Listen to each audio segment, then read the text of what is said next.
All right, Tevin, first of all, congrats. First win as skipper for you of the Guyana Harpy Eagles. A little bit of a nervous moments overnight as you went into that last day. Talk us through that moment. You guys, I'm sure, were looking at that last day playing the other games. Yeah, definitely. I mean, we were squeezing, hoping for the academy to pull through for us and get a win or at least a draw. They did it for us. Young Ashman Ned, hold his nerve. Yeah. Our very own Ashman Ned. So that went well for us. It was a roller coaster ride, but in the end, we got there and very happy for the guys and everyone. You mentioned roller coaster ride, starting with a no result and then losing that second game. But when you came back, 5 wins on the trot. What changed after those two first matches? Yeah, I think Moti and I came back into the team. It brought a bit more balance to the team. Obviously, Moti, a key member of our bowling unit, and myself, a batter. So it brought back some strength to both the batting and bowling unit, and also Moti could bat as well. So it definitely balanced out the team a bit more, and I think that gave the team a lot more confidence going into the other games. What does it say about this senior national team? You were missing a lot of the senior players, the Shimron Hetmeyers, the Kimo Paul, Romario Shepard. They were not part of the setup. Still, you were able to come out victorious. These guys I mentioned there could walk into a Guyana team as soon as they're available. What does it say about the players on the fringes coming into this team and being able to win a title?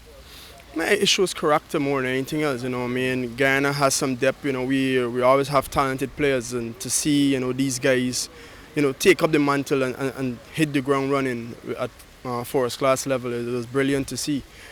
Teams win games, not individuals. So I'm happy to see what we did.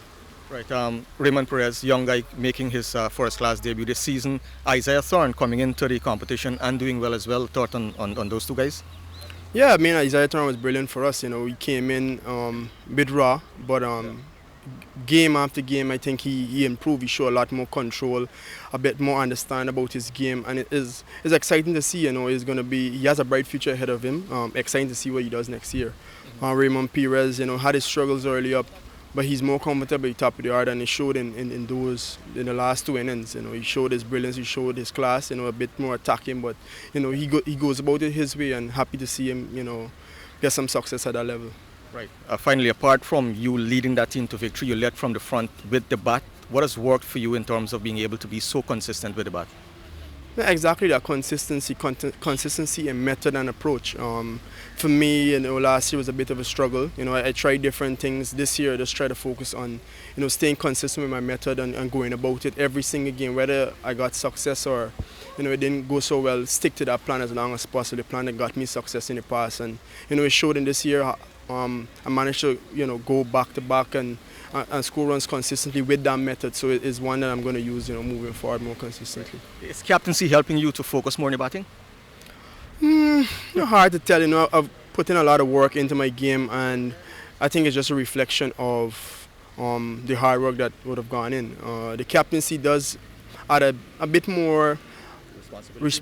Definitely more responsible. You feel it a bit more, even when other players don't do well. You're keen to, you want them to do well, and you want to take up that mantle. You want to lead it from the front as a captain, because you're gonna ask players to do things and give 110%. You need to do that as well as a leader. So